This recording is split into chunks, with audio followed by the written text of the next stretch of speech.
Hello everyone, my name is Anshu Verma and today we will discuss Fei Fu and Her Friends, written by Maria Iron Fons.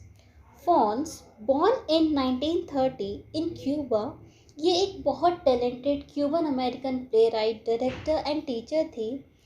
Phones ने अपनी life time में काफ़ी सारे works लिखे हैं stage के लिए और उसमें से कुछ फेमस प्लेज हैं prominent, the successful life of three, Fefu and her friends, mud and word of the night.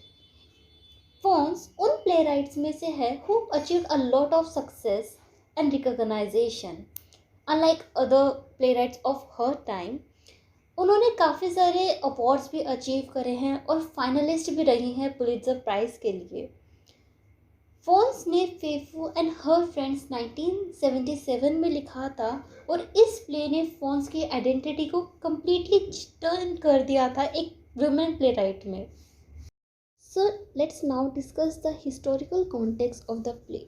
Fei Fu and Her Friends was written in 1977 but play की जो सेटिंग है वो है 1935 की। ये जो टाइम था काफ़ी अनप्रेसिडेंटेड टाइम था। इस टाइम पे काफ़ी सारे इवेंट्स हो रहे थे जैसे कि इकोनॉमिक डिज़ास्टर इस टाइम पर पीक पर था। एम्प्लॉयमेंट रेट कंटिन्यूसली गिर रहे थे, वेजेस गिर रहे थे, लोगों के पास पैसे नहीं थे खाना खरीदने तक के लिए। इसका इम्पैक्ट वुमेन मूवमेंट पर भी पड़ रहा था। 1920s के टाइम तक जो मूवमेंट काफ़ी फ्लोरिश कर रहा था, 30s तक आते आते वुमेन मूवमेंट भी वीक पड़ना शुरू हो गया था क्योंकि फंड्स की कमी हो गई थी और जो वुमेन वर्क कर रही थी उनकी जॉब्स भी जाने लग गई थी क्योंकि लोग उनको अन अमेरिकन कंसिडर करने लग गए थे। और वुमेन मूवमेंट यहाँ पे टू ग्रुप्स में डिवाइड हो गया था। एक ग्रुप डिमांड कर रहा था राइट टू वोट, दूसरा ग्रुप डिमांड कर रहा था इक्वालिटी इन द इकोनॉमिक और जॉब सेक्टर। यहाँ पर ब्लैक ब्लिजर्ड्स भी आया था इस टाइम पर एक पर्टिकुलर एरिया में अमेरिका के। ब्लैक ब्लिजर्ड्स एक डस्ट स्टॉर्म था जिसकी वजह से बहुत बड़े अमाउंट में क्रॉप फेलियर हुआ, काफ़ी सारे एनिमल्स मरे, फार्मर्स क्या थे उस एरिया को छोड़कर दूसरी जगह शिफ्ट हो गए थे। स्ट्रक्चर ऑफ प्ले की बात करें तो ये जो प्ले है इसमें कॉन्वर्सेशन है 8 वुमेन्स के बीच में जो कि इकट्ठे हुए हैं अपनी स्पीच की रिहर्सल करने के लिए एक फंड रेजर इवेंट के लिए। ये जो इवेंट है ये necessity of education of children के लिए ऑर्गेनाइज किया गया है। फॉन्स ने इस प्ले को 3 पार्ट्स में डिवाइड किया हुआ है। पार्ट 1 में सारे के सारे फ्रेंड्स फेफू के घर आ रहे हैं। पार्ट 2 को फोन्स ने 4 सीन्स में डिवाइड किया हुआ है और जो ऑडियंस है वो भी 4 सीन्स में डिवाइड है। जब ऑडियंस एक सीन को देख लेगी तो वो नेक्स्ट सीन की तरफ शिफ्ट हो जाएगी। अपनी 1996 की नई स्क्रिप्ट में फोन्स ने इन 4 सीन्स को जो अलग अलग सेटिंग्स में थे उसको लिविंग रूम में ही क्या है चेंज कर दिया था। पार्ट 3 में वुमेन इकट्ठी होती हैं, अपनी स्पीच की रिहर्सल करती हैं और इसका जो एंड है काफ़ी ड्रामेटिक होता है जूलिया और रैबिट की डेथ के साथ। Let's start the summary of the play. Part 1 की जो सेटिंग है वो है लिविंग रूम में फेफू के कंट्री हाउस जो कि इंग्लैंड में है। स्टेज पे 3 वुमेन्स प्रेजेंट हैं, फेफू, सिंडी एंड क्रिस्टीना। आपस में विमेंस बात कर रही हैं तभी जो फेफू है वो अपनी गन लेकर आती है और अपने हस्बैंड फिलिप पे शॉट करती है।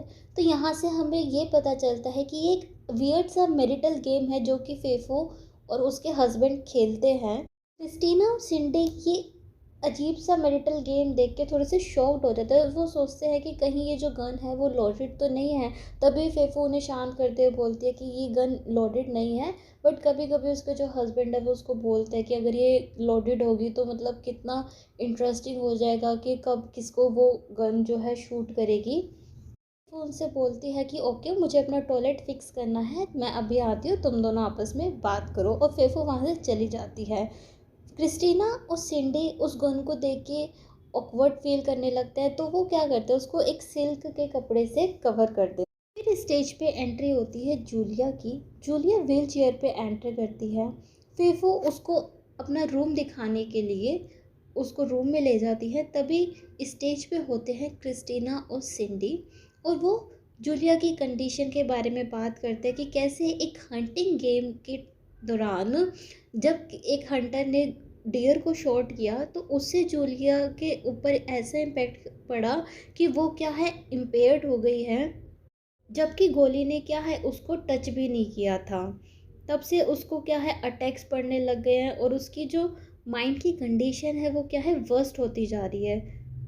फिर वहाँ पे बाकी के जो बचे हुए गेस्ट हैं वो आते हैं, एमा, पोला एंड स्यू एक दूसरे से मिलते हैं।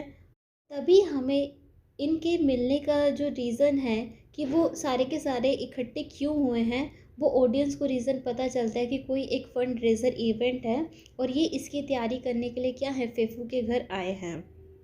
रिया की स्टेज पे एंट्री होती है और वो गन को देख के उसकी तबीयत ख़राब हो जाती है और उसको अजीब सा लगने लगता है। तो वो क्या है वापस से रूम में रेस्ट करने के लिए चली जाती है और पार्ट 1 एंड होता है सिसिला की एंट्री के साथ। पार्ट सेकंड को फोन्स ने 4 सीन्स में डिवाइड किया हुआ है। First seen in the lawn, एमा एंड फेफू आपस में बात कर रहे होते हैं सेक्स एंड जेनिटल्स के बारे में। वो बात करते हैं कि कैसे हेवंस पूरा का पूरा डिवाइन लवर से भरा हुआ है और जो हेल है वहाँ पे डर्स रहते हैं। फिर कॉन्वर्सेशन में एक शिफ्ट आता है, फेफू बॉडी के बारे में बात करते करते स्पिरिचुअलिटी की तरफ शिफ्ट हो जाती है। वो बोलती है कि कैसे उसको एक कांस्टेंट पेन फील करती है जो कि एक स्पिरिचुअल पेन है। कभी कभी उसको इतना अकेलापन लेता है, उसको समझ में नहीं आता कि क्या जो चीज़ है वो उसको परेशान कर रही है। फिर वो एक दिन की बात बताती है कि कैसे एक ब्लैक कैट जिसको मेंज होता है वो उसकी किचन में आती है। पहले तो उसको देख के अजीब सा लगता है फेफू को। फिर फेफू बोलती है कि फिर उसको वो खाना खिलाती है कैट को, और एक दिन वही कैट आके उसके किचन काउंटर पे शिट कर जाती है। फिर फेफू लेमनेड लेने के लिए किचन में चली जाती है और जो एमा है वो शेक्सपियर की सोनेट 14 को रिसाइट करने लग जाती है और ये सीन यहाँ पर ख़त्म होता है। Scene second in the study, study में सिंडी और क्रिस्टीना लव के बारे में बात कर रहे होते हैं और आपस में बहुत हंसी मजाक कर रहे होते हैं। और वो बात करते हैं फेफू के बारे में कि उसका जो करेक्टर है वो कितना अलग है और कितना एडवेंचरस है। फिर उनकी कॉन्वर्सेशन में एक शिफ्ट आता है जहाँ पर सिंडी अपने एक काफ़ी डिस्टर्बिंग ड्रीम के बारे में क्रिस्टीना को बताती है कि कैसे उसके ड्रीम में उसको काफ़ी सारे जो मैन थे वो परेशान कर रहे थे। उनकी कॉन्वर्सेशन के एंड पे वहाँ पे फेफू आती है और उनको दूसरे सीन की तरफ लेके जाती है। Scene third in the kitchen, इस सीन में पोला एंड स्यू बात करते हैं लव अफेयर के बारे में। पोला ने पूरी की पूरी मैथमेटिकल कैलकुलेशन रखी है लव एंड रिलेशनशिप के पीछे कि पहले कैसे दो लोग लव अफेयर में पड़ते हैं, फिर उनका समझ में नहीं आता कि उनके साथ क्या गलत चल रहा है, फिर वो अपने रिलेशनशिप का एंड करने की कोशिश करते हैं, फिर वो अलग होते हैं, अलग होने के बाद भी उन्हें थोड़ा टाइम लग जाता है उस चीज़ से बाहर आने में। तो ये पूरा का पूरा जो प्रोसेस है इसमें 7 years 3 months लग जाते हैं। फिर वहाँ से स्यू जूलिया के लिए सूप लेके चली जाती है और सिसिलिया की एंट्री होती है। सिसिलिया और पोला जब आपस में बात करते हैं तब हमें पता चलता है कि हाँ पहले वो एक रिलेशनशिप में थे और अब वो बात करते करते अपनी रिलेशनशिप का क्लोज़र फाइंड करने की कोशिश करते हैं। सीन के एंड में फेफू आती है किचन में लेमनेड लेने के लिए और उनको बोलती है कि आज वो एम्मा को ज्वाइन करते हैं। सीन 4 इन द बेडरूम, इस सीन में जूलिया अकेली है, वो अपने आप से ही बातें करे जा रही है। वो अपने एक्सीडेंट के बारे में सोचती है कि कैसे उसके साथ एक एक्सीडेंट हुआ और उसकी पूरी लाइफ बदल गई, कैसे वो काफ़ी टाइम तक के लिए एक डेड पर्सन की तरह पड़ी रही थी। जो अथॉरिटी है, एक ही करेक्टर है, एक जजेस है, उन्होंने उसको दोबारा एक मौका दिया है जीने का व्हील चेयर पे। वो सोचती है कि फेफू इतनी अलग है, डिफरेंट है, तो कहीं ना कहीं जजेस का ये जो अथॉरिटी है इनका भी खतरा फेफू पे बना हुआ है। तभी उसको एकदम से अटैक पड़ता है और वो अपने आप को मारने लगती है। वहाँ पे उसी टाइम पे स्यू की एंट्री होती है। स्यू जूलिया के लिए सूप लेकर आती है और ये सीन यहाँ पर ख़त्म हो जाता है। पार्ट 3, अब इवनिंग का टाइम हो गया है, सारी लेडीज़ लिविंग रूम में इकट्ठी होती हैं इवेंट के लिए रिहर्सल करने के लिए। रिहर्सल ख़त्म करने के बाद वो वाटर फाइट करते हैं। वाटर फाइट के बाद वो कॉफ़ी पीते पीते बात करते हैं कि कैसे वुमेन्स हार्ड वर्क करने के बाद भी कहती थी कि हम तो बिल्कुल ठीक हैं। हालांकि वो इतनी एग्जॉस्टेड हुआ करती थी बट फिर भी वो ट्रुथ नहीं बोलती थी, क्योंकि अगर वो ट्रुथ बोलती थी तो वो ट्रुथ उनको साइकेट्रिस्ट के पास ले जाता था। फिर वो लेडीज़ के अलग अलग वुमेन के बारे में बात करते हैं।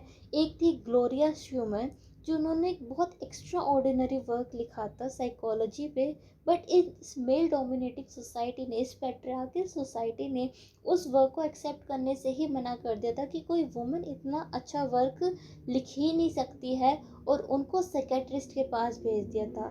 वहीं एक दूसरी वुमेन थी जूली ब्रूक्स, जो एक बहुत सुंदर थी, और उनके बारे में ये अफवाह थी कि उन्होंने 28 मैन को डेट किया है। जूलिया एंड फेफू आपस में बात कर रहे होते हैं लॉन में। फेफू जूलिया को पुश करती है कि तुम ट्राई तो करो, तुम चल सकती हो।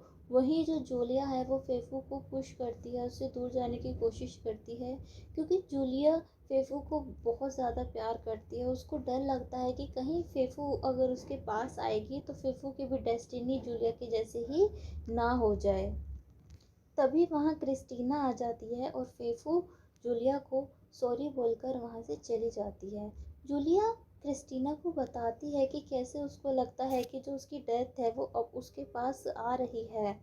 फेफू दोबारा से स्टेज पर आती है और अपनी गन को क्लीन करते हुए बोलती है कि let's see next bullet blank होगी या नहीं, और स्टेज छोड़कर चली जाती है। तभी हमें एक गन शॉट की आवाज़ सुनाई देती है और जूलिया अपने फेस को कवर करती है, उसके ऊपर ब्लड हो जाता है पूरे उस पर। वहीं फेफू बड़ी हैप्पी होते हुए आती है स्टेज पर, उसके एक हाथ में रेबिट होता है। हम जूलिया को देखते हैं तो जूलिया मर जाती है और यहीं पर प्ले ख़त्म होता है। प्ले के कुछ इम्पोर्टेंट थीम्स हैं: gender, sexuality and class, disability, feminism, friendship and mutual support. Thank you everyone for watching Gothic Readers. If you have any doubt, do let me know in the comment section.